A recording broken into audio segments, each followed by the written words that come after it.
بسم الله والصلاة والسلام على رسول الله وعلى آله وصحبه ومن والاه. أما بعد, Assalamu alaikum wa rahmatullahi wa barakatuh. This is Sara Sultan here with Yaqeen Institute. And today I want to speak with you a little bit about one of the common thoughts that tend to come up when we've been through something difficult, but particularly when we have struggled with a betrayal of trust. And that thought is, how can I ever trust again? When we go through a situation where somebody has hurt us or has betrayed our trust or has disappointed us really intensely, the emotions that we feel can be so powerful that we can almost feel them physically. A lot of times people describe being betrayed by somebody as feeling like you've been punched in the stomach. That's how intense the emotions are when we feel like we've been betrayed by someone. And what's really unique about a situation where we've been betrayed, right, the trauma of betrayal, is that it's twofold. That first, we experience the situation where we suddenly realize that somebody that we have been vulnerable with, somebody that we've tenderly placed our trust with, has lied to us and broken that trust. And then the second part is that we suddenly realize that we have been duped, right? That we've been fooled into being able to trust this person for such a long time, and then we suddenly realize that we've been lied to. So we start to doubt that person, but we also start to doubt ourselves and wonder, how did I not pick up on the signs for so long? What sometimes happens with the experience of betrayal is that it extends to a lot of different parts of our lives, including our relationship with Allah subhanahu wa ta'ala, where if somebody that you've trusted so deeply could betray you, you wonder, can I ever trust again? Should I risk trusting again? And we can even start to doubt, can I even trust Allah subhanahu wa ta'ala? And that can be a very scary thought for a lot of us. So why do these thoughts develop? The struggle that we can sometimes have in even trusting Allah subhanahu wa ta'ala is something, it falls under the umbrella of something called overgeneralization.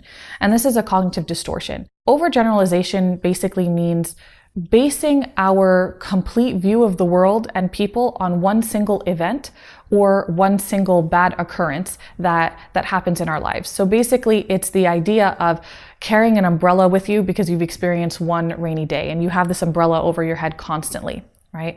And so we're always expecting that because one person hurt us, that every single person will hurt us. And we try to protect ourselves from feeling hurt and from feeling disappointed by never allowing ourselves to trust a person in order to prevent ourselves from getting hurt. And sometimes this can even extend to our fear of being disappointed even by Allah subhanahu wa ta'ala. Realistically, we know that Allah subhanahu wa ta'ala is so different from human beings, completely different, incomparable. But emotionally, it's a very different story.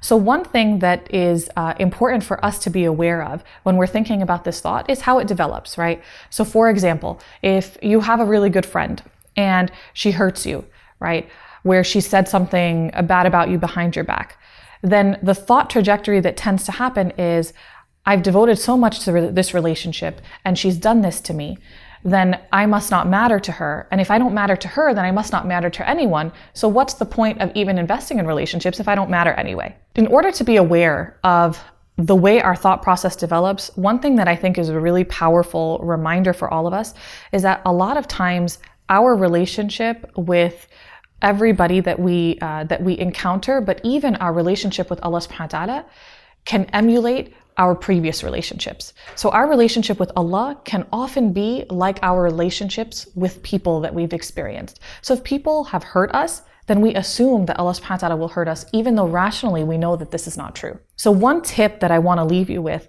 to consider in order to try and overcome these overgeneralizations of thoughts that we might experience is to ask ourselves, what, first of all, are some of the thoughts that we experience that are overarching themes that we imagine our entire life is going to fall into, right?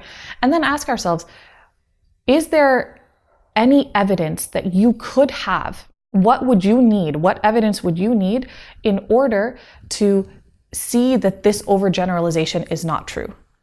And once you can determine, okay, what evidence do I need in order to feel like I can actually trust someone, for example, then ask yourself, does this evidence exist? Does it already exist? Because it might be there, but we just don't see it. And so with regards to our relationship with Allah subhanahu wa ta'ala, for example, that evidence is already there if we just look at it. Every breath that we take is in trusting Allah subhanahu wa ta'ala that our lungs will expand to accept it.